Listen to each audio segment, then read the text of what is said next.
नमस्कार, रीवा 24 के आज के अंक में आपका स्वागत है। पहले डालते हैं एक नजर आज की प्रमुख खबरों पर। बिजली का काम कर रहे कर्मचारी की करंट लगने से मौत, परिजनों ने लगाया जाम। सीएम हेल्पलाइन की शिकायतों पर लापरवाही बरतने वाले कार्यकारियों के वेतन में हुई कटौती। तहसीलदार यतीश शुक्ला पर अधिवक्ताओं ने लगाया अभद्रता करने का आरोप। और अमहिया हत्याकांड के मुख्य आरोपी को उसके मामा सहित न्यायालय में किया गया पेश। इन खबरों को आगे हम विस्तार से देखेंगे। रीवा के सिटी कोतवाली थाना क्षेत्र में बीते दिवस नगर निगम ठेकेदार के विद्युत कर्मचारी की मौत होने के बाद आज हंगामे की स्थिति निर्मित हो गई। परिजनों का आरोप है कि विभाग की लापरवाही के चलते मृतक प्रमोद साकेत की जान गई है। विद्युत सुधार करते समय विभाग लाइट बंद करने के लिए सूचना दी गई थी। जब प्रमोद साकेत खंबे में काम कर रहा था तभी अचानक लाइट आ गई और वो करंट की चपेट में आ गया। तकरीबन आधे घंटे तक खंबे में ही लटकता देखा गया, जिसके बाद स्थानीय लोगों ने उसे निकालकर अस्पताल पहुंचाया, जहां चिकित्सकों ने उसे मृत घोषित कर दिया। परिजनों की मांग है कि इस पूरे घटनाक्रम की गंभीरता से जांच करते हुए मृतक के परिजनों को मुआवजा राशि सहित एक व्यक्ति को नौकरी दी जाए। हमारी मांगे ये है कि हमारा भाई आज 7-8 साल से बिजली विभाग नगर निगम ठेकेदार के अंडर में काम किया। उसने पूरी अपनी लगन से, मेहनत से पूरा यहाँ सबका सहयोग किया, लाइट जलाया, बत्ती जलाया, आधी रात तो पानी बरसे, आगी बरसे, कुछ भी हो, उसने देश की सेवा की। हमारे हिसाब से देश की ही सेवा है वो।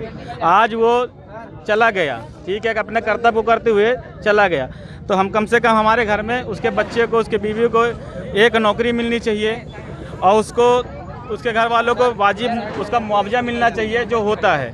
भाई उसने हमारे देश के समय तो वो भी एक बलिदान ही है, कर्तव्यपूर्ण अपना बलिदान हो गया वो, तो उसको पूरी सहानुभूति मिलनी चाहिए। या तो ठेकेदार आएँ, एक नौकरी हमें ठेकेदार चाहिए, नौकरी चाहिए, और उनका जितना आर्थिक सहयोग उनको पूरा चाहिए, मुआवजा मिलना चाहिए। इनका नाम है प्रमोद चौधरी। घटना कैसे हुई थी? कहाँ? ये घटना हुई थी लाइट बनाते हुए बिछिया सिटी कोतवाली थाना अंतर्गत आता है जी। ये कल हुई थी, कल 3-3:30 समथिंग। मतलब कैसे हो? उसके साथ लाइट बनाते समय हुई है। लाइट बना के खंभे में चढ़ा हुआ था, हुक लगा के उनके ना जो सहयोगी लोग भाग गए थे। लाइट उसके बंद सारे थी, सहयोगी भाग गए लाइट थे। बंद थी जब वो मेंटेनेंस कर रहा था, फिर लाइट चालू हो गई। उसी दरमियान उसको करंट मारा है, वक्त ही लाइट चालू कर दी गई। जबकि उसका परमिट होता है। परमिट लेने वाला जब वहाँ से लाइट बंद करता है तो यहाँ पूछता है, फिर तब चालू करता है। जब यहाँ 2 लोगों से पूछेगा, जब यहाँ से वो सेटिस्फाइड हो जाएगा हाँ लाइट चालू करना है, तब वो चालू करते हैं। उन्हें ऑन टाइम कर जाए। जिले भर में 2500 से अधिक आंगनबाड़ी भवनों का रिव्यू किया गया। इस संबंध में रीवा कलेक्टर प्रतिभा पाल ने बताया कि लगभग 1000 आंगनबाड़ी केंद्र सरकारी भवनों में संचालित हो रहे हैं। उन्होंने ये भी बताया कि 2016-17 में आंगनबाड़ी भवनों के निर्माण की जो अनुमति मिली है, उसमें से कई भवन निर्माणाधीन हैं और कई भवनों में अभी कार्य शुरू नहीं हुआ है। उनका रिव्यू किया गया है। उन्होंने रिव्यू के दौरान ये निर्देश दिए हैं कि जिन भवनों का कार्य प्रारंभ है उन्हें पूरा किया जाए और जिनका कार्य अप्रारंभ है उन्हें शुरू किया जाए, ताकि उनका लाभ लोगों को मिल सके। उन्होंने ये भी जानकारी दी कि जिले में कुल 712 ऐसे आंगनबाड़ी भवन हैं जिनमें बिजली के नए कनेक्शन कराए जा रहे हैं, जिसमें 200 कनेक्शन इसी सप्ताह पूर्ण हो जाएंगे और बाकी भवनों के लिए 30 अगस्त तक की समय सीमा रखी गई है। उन्होंने कहा कि आंगनबाड़ी भवनों को सुव्यवस्थित करने उद्देश्य ये है कि चाइल्ड फ्रेंडली बने। जो भी बच्चे आंगनबाड़ी केंद्रों में जाएं उनको सरकार की मंशा अनुरूप लाभ मिले। आइए आपको सुनवाते हैं रीवा कलेक्टर प्रतिभा पाल ने मीडिया से बातचीत के दौरान क्या कुछ कहा। आंगनवाड़ी केंद्रों को लेकर के अपने यहाँ जिले भर में 2500 से अधिक अपने आंगनवाड़ी केंद्र हैं, जिसमें से लगभग 1000 भवन जो हैं वो विभागीय भवनों में और सरकारी भवनों में लग रहे हैं, लगभग 2000 भवन। और उसके अतिरिक्त जो भवन है उनमें से लगभग 200 से 250 भवनों का जो निर्माण की अपने पास 2016-17 और उसके बाद के वर्षों में अनुमतियां आई हैं। उनमें कई में कुछ में काम शुरू नहीं हुए हैं, कुछ में काम शुरू हुए हैं तो वो ख़त्म नहीं हुए हैं, तो आज उनका भी रिव्यू किया गया है। और ऐसे आंगनबाड़ी भवन जिनका काम शुरू हो चुका है या अप्रारंभ है, उनका काम शुरू कराया जाए। जो शुरू हो चुका है उनका काम खत्म करा के विभाग को हैंडओवर किए जाए, ताकि उनका लाभ लोगों को मिल सके। साथ ही अपने यहाँ पूरे जिले में लगभग 712 आंगनबाड़ी केंद्र ऐसे हैं जिसमें बिजली के कनेक्शंस नए कराए जा रहे हैं। इसमें से लगभग 200 कनेक्शंस हमारे इसी एक सप्ताह में पूरे हो जाएंगे और बाकी के लिए भी 30 अगस्त की समय सीमा रखी गई है। उद्देश्य ये है कि आंगनवाड़ी केंद्रों की जो व्यवस्थाएं हैं वो चाइल्ड फ्रेंडली बने, बच्चे वहां जाएं तो उनको आशानुरूप जो व्यवस्थाएं हैं वो मिलें, जो शासन की मंशा है उसके अनुसार उनको सुविधाएं मिलें, इसका प्रयास किया जा रहा है। सीएम हेल्पलाइन प्रकरणों की रैंकिंग जारी होने पर लापरवाही बरतने वालों को कलेक्टर प्रतिभा पाल ने नोटिस थमाते हुए वेतन कटौती के निर्देश दिए हैं। इस संबंध में कलेक्टर प्रतिभा पाल ने बताया कि पंचायत ग्रामीण विकास विभाग एवं ऊर्जा विभाग ने अच्छा प्रदर्शन किया है। उन्होंने बताया कि इन विभागों में शिकायतों की संख्या अधिक होने के बावजूद भी डिस्पोजल अच्छा है, लेकिन कुछ ऐसे विभाग भी हैं जिनकी नंबर ऑफ कंप्लेंट्स कम है लेकिन उनका डिस्पोजल भी कम है। ऐसे विभागों को डी कैटेगरी में रखकर उन्हें नोटिस जारी की गई है। उन्होंने बताया कि सीएम हेल्पलाइन प्रकरणों में लाडली बहना योजना जो सरकार की प्राथमिक योजना है उसमें नईगढ़ी एवं हनुमना के CDPOS ने लापरवाही बरती है, जिस वजह से उनके वेतन में कटौती की गई है।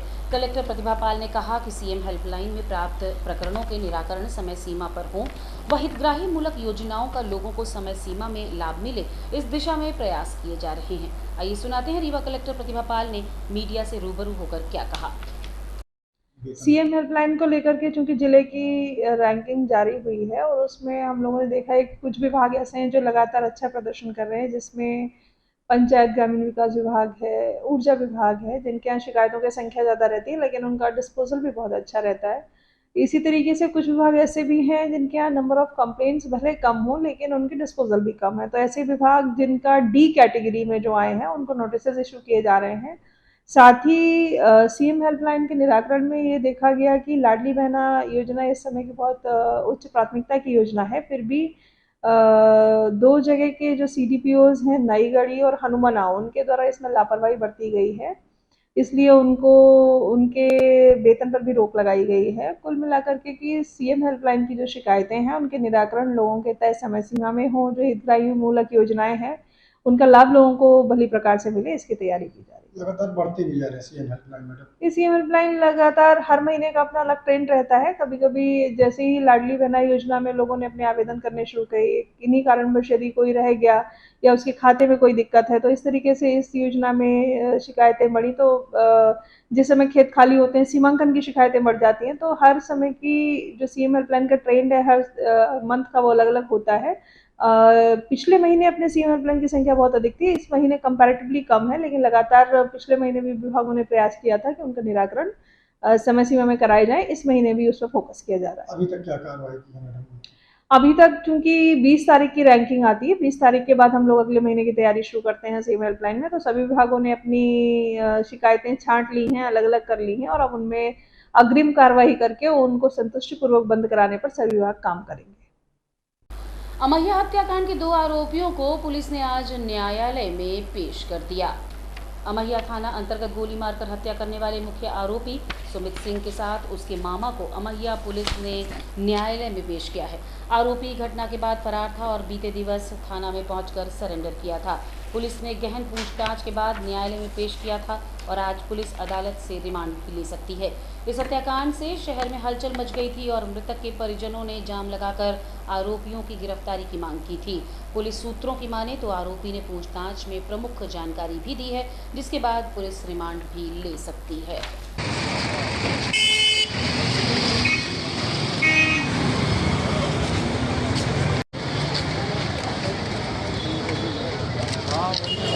अधिवक्ताओं ने नायब तहसीलदार यतीश शुक्ल पर आवेदन नहीं लेने और अभद्रता करने का आरोप लगाया है। रीवा हुजूर न्यायालय के शहर में पदस्थ नायब तहसीलदार यतीश शुक्ला पर कलेक्ट्रेट अधिवक्ताओं ने कलेक्टर को ज्ञापन सौंपकर तानाशाही करने का आरोप लगाया है। अधिवक्ता आनंद तिवारी ने बताया कि यतीश शुक्ला अपनी मनमानी करते हैं, अधिवक्ताओं के द्वारा दिए गए आवेदन को भी लेने से इनकार कर देते हैं। अधिवक्ताओं ने कहा कि 10 वर्षों से यतीश शुक्ला रीवा में जमे हुए हैं और इनका व्यवहार अधिवक्ताओं के प्रति तानाशाही वाला रहता है। इस संबंध में एडवोकेट आनंद तिवारी ने हमें बताया। हाँ, आज हम लोग कलेक्टर महोदया के यहाँ ज्ञापन पत्र देने आए थे। आपके हुजूर नगर तहसील हुजूर में पदस्थ नायब तहसीलदार यतीश शुक्ला जी लगातार कई बार कई अधिवक्ताओं के साथ अभद्र भाषाओं का प्रयोग कर चुके हैं और जो न्यायालयीन प्रक्रिया होती है, कोई भी गांव का किसान या आवेदक आता है तो उसकी पैरवी करने अपन लोग न्यायालय में जाते हैं। अब न्यायालय में कोई हम आवेदन प्रस्तुत करें और जो पीठासीन अधिकारी आवेदन न ले तो ये बहुत बड़ी बात है। उसी के संबंध में अपन लोग कलेक्टर महोदया से मिलना चाहते थे और शिकायत करना चाहते थे, लेकिन कलेक्टर महोदया नहीं थी, तो जन सुनवाई में अपन लोगों ने आवेदन दिया है। पहले भी यार आपने कई बार शिकायत की है। हाँ, इसके पूर्व में कई बार शिकायत की जा चुकी है। एक लंबे समय से इन्हें लगभग 10 वर्षों से पदस्थ है और इनके द्वारा अधिवक्ताओं से ही नहीं, आम जनता से भी जो बात करने का इनका तरीका है वो सही नहीं है। इससे अपन लोग मांग किए कि इनको हटाया जाए। इनके द्वारा जो प्रस्तुत आवेदन पत्र नहीं लिए जा रहे हैं, उस संबंध में इनके विरुद्ध कानूनी कार्रवाई की। मस्जिद में पहुंचने के लिए रास्ता खुलवाने एक बार फिर मुस्लिम समाज के लोग धरने पर बैठ गए। सुपर स्पेशलिटी अस्पताल के सामने स्थित सूफी संत हजरत शहीद अब्दुल्ला शाह बाबा की मजार है, जहां पर मुहर्रम के चलते चिराग जलाने के लिए पुरुष महिलाएं पहुंच रहे हैं, लेकिन रास्ता न होने की वजह से काफ़ी परेशानी होती है। इसी वजह से 24 जुलाई को एक बार फिर मुस्लिम समाज के लोग क्रमिक अनशन पर बैठ गए हैं। उन्होंने कहा कि ठेकेदार संजय सिंह ने वादा किया था कि मस्जिद पर पहुंचने के लिए रास्ता देंगे, वहीं राजेंद्र शुक्ल ने भी वादा किया था, लेकिन अब कोई व्यवस्था नहीं है। आरान मजार में आने जाने का कोई सुविधा नहीं। महिला यहाँ आती हैं, बैठ नहीं सकती हैं। मुहर्रम चल रहा है 10 दिन का, यहाँ चिराग जलाते हैं, चिराग नहीं जल पा रहा। आलम खड़ा होता है, आलम 5 तारीख को नहीं खड़ा हो पाया कल, तो रोक लगा देते हैं। कौन ये रोक लगा रहा था? संजय सिंह बिल्डर के द्वारा। वो यहाँ हम आपने कहीं शिकायत की? शिकायत तभी तो बैठे हैं हम लोग धरने में। शिकायत कहाँ कहाँ की है? कलेक्टर कहाँ शिकायत की है? राजेंद्र शुक्ल यहाँ बुलवाए, उनसे चर्चा हुई। तो चर्चा में क्या निष्कर्ष ये हुआ, हम मजार के बगल साइड से पूरा मतलब आपको रोड देंगे, हर चीज़ का हम लोगों को किया गया। अभी 1 हफ्ते पहले स्टॉक रूम भी खाली करवा लिया गया, खाली किए हम लोग। भाई उनके काम में हम लोग दखल अंदाजी नहीं करना चाहते हैं संजय सिंह की। हमें भी मतलब आने जाने में कोई परेशानी न हो सके, हमारे सुविधा रहे। माँ बहनें आती हैं, उनको कम से कम चिराग जला सकें। और रुकेंगे एक छोटे से विराम के लिए। आप बने रहिए रीवा 24 न्यूज़ के साथ। Pentium point group of institutions, a key to success. जी हाँ, Pentium point group of institutions, जहाँ पर आपको मिलते हैं BA LLB 5 year full time program, LLB 3 year full time program, bar council of India से मान्यता प्राप्त हैं। MBA के 2 year full time program AICTE new Delhi से मान्यता प्राप्त हैं। पेंटियम पॉइंट टेक्निकल कॉलेज में स्नातक व स्नातकोत्तर के सभी पाठ्यक्रम संचालित हैं, जिनमें प्रवेश प्रारंभ है। हमारा कॉलेज कोड है P500।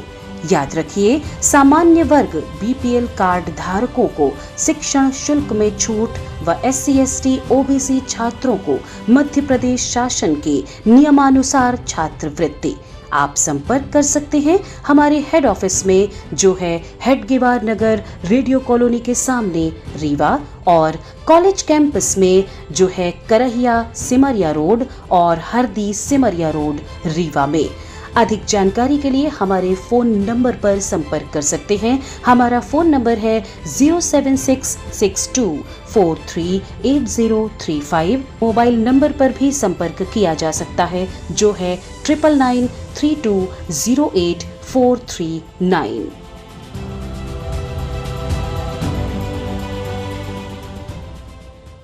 शासकीय सेवा तालाब में बंदरबाट को लेकर ग्रामीण जनों ने कलेक्टर के सामने न्याय की गुहार लगाई है। गुड़ तहसील अंतर्गत बंजारी गांव में शासकीय सेवा तालाब में बंदरबाट हुई है। लगभग 12 एकड़ के इस तालाब पर अतिक्रमणकारियों ने कब्जा कर लिया है, जिससे आमजन का आना जाना मुश्किल हो गया है। इस संबंध में आज ग्रामीणों ने एकजुट होकर कलेक्टर को ज्ञापन सौंपा है। मामले को लेकर कामता प्रसाद पांडे ने हमें बताया। आप कलेक्टर मैडम को ज्ञापन दिया है, किस मुद्दे को लेकर ज्ञापन दिया? हमारे गाँव में एक शासकीय सेवा तालाब है, वो बंदरबाट हो गया पूरी तरह। कहाँ का तालाब है? गांव का नाम? ग्राम बंजारी, तहसील गुड़। कैसे बंद हो गया बंदरबाट? तमाम लोगों ने अतिक्रमण कर लिया उसमें। तमाम पूरे गांव की रास्ता बंद है, मवेशियों को पानी नहीं मिलता है, निकलने की रास्ता नहीं है। ये भूमाफिया दौरा किया जा रहा है क्या ऐसा? तमाम बाहरी अन्य पंचायतों से लोग आकर बस गए। खेती होती है तालाब में। कितने एकड़ का तालाब है? है 12 एकड़ के आसपास। कई बार हमने आवेदन दिया, तहसील में दिया, SDM के दिया, कलेक्टर साहब के यहाँ 3-4 बार दिया, कोई कार्रवाई नहीं हुई। अभी आश्वासन क्या मिला? मैडम बोली मैं तत्काल कार्रवाई करूँगी। रतहरा बंसल बस्ती में आज महापौर ने संजीवनी क्लिनिक का लोकार्पण किया। आज वार्ड क्रमांक 15 के रतहरा बंसल बस्ती में संजीवनी क्लिनिक का लोकार्पण महापौर अजय मिश्र बाबा की उपस्थिति में रामवती बंसल द्वारा नारियल तोड़कर व फीता काटकर किया गया। 24 लाख की लागत से इसका निर्माण कार्य किया गया है। इस दौरान कांग्रेस शहर अध्यक्ष लखनलाल खंडेलवाल, MIC सदस्य श्रीमती नीतू अशोक पटेल, धनेन्द्र सिंह बघेल, स्वतंत्र शर्मा, पार्षद रवि तिवारी, पूर्व पार्षद अशोक पटेल, विजय सिंह, अशोक पटेल, चंचल द्विवेदी, राकेश पटेल, ब्रिजलाल यादव, कैलाश प्रसाद पटेल, राजेंद्र प्रसाद पटेल, बाला प्रसाद मिश्र एवं अन्य गणमान्य नागरिक उपस्थित रहे। ये 4 संजीवनी क्लिनिक का टेंडर जब हम लोग महापौर बने उसके बाद हम लोगों ने करवाया और 24 लाख के ये संजीवनी क्लिनिक है। ये वार्ड नंबर 15 में एक बना है, एक वार्ड नंबर 4 में है, एक वार्ड नंबर 43 में है, एक वार्ड नंबर 45 में है। और ये संजीवनी क्लिनिक गवर्नमेंट की स्कीम थी मुख्यमंत्री की कि संजीवनी क्लिनिक नगर निगम बनवाए, उसमें डॉक्टरों की व्यवस्था हम करेंगे। अब ये देखना है कि चुनाव के समय के पहले इसका हमने सारी संजीवनी क्लिनिक को बनवा दिया। आज पहली संजीवनी क्लिनिक है जिसका आज लोकार्पण वार्ड की हमारी सीनियर रामवती बंसल जो हमारी माता जी हैं, आज उनके द्वारा फीता कटवा कर इसको करवाया गया। हमारी पार्षद श्रीमती नीतू पटेल, उनके पति अशोक पटेल, हमारे MIC के मेंबर स्वतंत्र शर्मा, हमारे MIC के मेंबर धनेन्द्र सिंह, हमारे शहर के अध्यक्ष पूर्व पार्षद लखनलाल खंडेलवाल जी, हमारे वार्ड 14 के पार्षद रवि भाई हैं। ये सब लोग यहाँ पर उपस्थित हुए और उनके नेतृत्व में ये कार्य आज संपन्न हुआ। मैं आपको ये बताना चाहता हूँ कि अगर डॉक्टरों की व्यवस्था नहीं होगी तो कोई भी क्लिनिक संजीवनी नहीं चलेंगी। जिस तरह का इसका नक्शा दिया गया था उस तरह से बन गया है। कार्य बहुत अच्छा कराया है संविदाकार के द्वारा और नगर निगम की निगरानी में कार्य हुआ है, हमारे पार्षद की देखरेख में कार्य हुआ है। पर एक बड़ी समस्या है, रीवा में जो रीवा के विकास पुरुष हैं उन्होंने 20 साल में कोई भी ऐसा कार्य नहीं किया। बगल में ये रानी तालाब के विस्थापित लोग यहाँ पर रह रहे हैं, उनको आज तक आवास का मालिकाना हक नहीं दिया गया। झूठी बातें की गई। 2018 में इनको विस्थापित किया, 2008 में इनको विस्थापित किया गया। ये रानी तालाब के विस्थापितों को 2008 में यहाँ पर जब चुनाव था तब रीवा विधायक ने ये बोला था कि आपको निःशुल्क मकान देंगे और आज तक उन्होंने कोई इनकी व्यवस्थाएं नहीं की। इस सरकार ने जो ये सुअर पालक हैं इनकी सुमरिया मर गई थी, इंजेक्शन दे देकर मारा गया, अभी तक धरने में बैठे हैं, उस पर कोई निराकरण नहीं किया। ये जो भारतीय जनता पार्टी की सरकार है प्रदेश में जो इस तरह अत्याचार कर रही है, उसी तरह रीवा में रीवा विधायक ने लोगों को सिर्फ शोषित किया, कोई कार्य नहीं कराए। विकास के नाम पे उन्होंने रीवा की जमीनों को बेचा और बड़े बड़े मॉल बनवाए और उस मॉल में जन भागीदारी हो गई। रीवा की जनता को एक अधीक्षण यंत्री के 5 करोड़ के कार्यालय का लोकार्पण से भूमि पूजन से मतलब नहीं है, एक PIU के भवन से मतलब नहीं है। रीवा की जनता को मूल समस्या जो है वो जल निकासी की नाली, चलने के लिए एक अच्छी सड़क, पीने के लिए शुद्ध पानी, स्ट्रीट लाइट और स्वस्थ जीवन रहे उसके लिए एक उपचार की व्यवस्था की जरूरत है। शिक्षा के भी क्षेत्र में कोई कार्य नहीं किया। मैं इस वार्ड नंबर 15 की जनता के सामने आश्वासन देता हूं कि 1 साल 1 अगस्त से हमारा पूरा होगा, 4 साल आप होने दीजिए। रतहरा बंसल बस्ती में आज महापौर ने संजीवनी क्लिनिक का लोकार्पण किया। हड्डी जोड़ एवं रीढ़ रोग तथा स्त्री रोग एवं प्रसूति रोग का इलाज एक ही छत के नीचे। विघ्नहर्ता hospital and trauma centre, hotel landmark के पास, रतहरा, रीवा। डॉक्टर संतोष सोनी, पूर्व चिकित्सक, बॉम्बे हॉस्पिटल, मुंबई। हड्डी जोड़ एवं रीढ़ रोग विशेषज्ञ, छोटे चीरे एवं दूरबीन विधि द्वारा हाथ तथा पैर की हड्डियों का ऑपरेशन।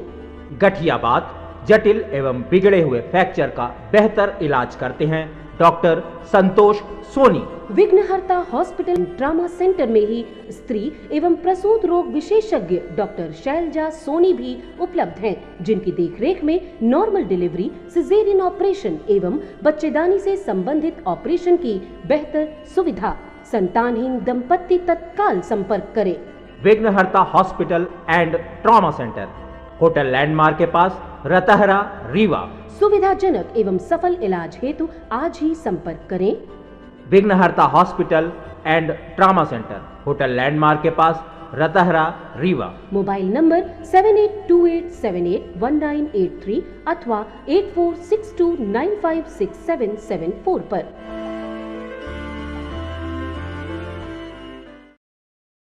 न्यायालय परिसर में चोरी का मामला प्रकाश में आया है। न्यायालय परिसर अंतर्गत अधिवक्ताओं के चैम्बर और आसपास की दुकानों में चोरी का मामला सामने आया है। सिविल लाइन थाना प्रभारी हितेंद्रनाथ शर्मा ने बताया कि सूचना मिली थी कि कई अधिवक्ताओं के चैम्बर के ताले टूटे हैं और आसपास की दुकानों में भी चोरी का प्रयास किया गया है। उन्होंने कहा कि उचित साधनों की मदद से तलाश की जा रही है, साथ ही जिन लोगों पर आशंका है उन्हें भी जल्दी गिरफ्तार कर लिया जाएगा। सिविल लाइन थाना प्रभारी के अनुसार इस तरह की घटनाओं में नाबालिग बच्चों का प्रयोग किया जाता है, जिन्हें चिन्हित किया जा रहा है। सूचना मिली थी कि न्यायालय परिसर में और एक दुकान सामने है न्यायालय के, कुछ ताले तोड़ने का प्रयास हुआ है। घटनास्थल का निरीक्षण किया गया है। 3-4 वकीलों के चैम्बर के ताले टूटे हुए हैं, लेकिन उनमें से कोई ऐसी चोरी जाने की अभी तक सूचना नहीं है।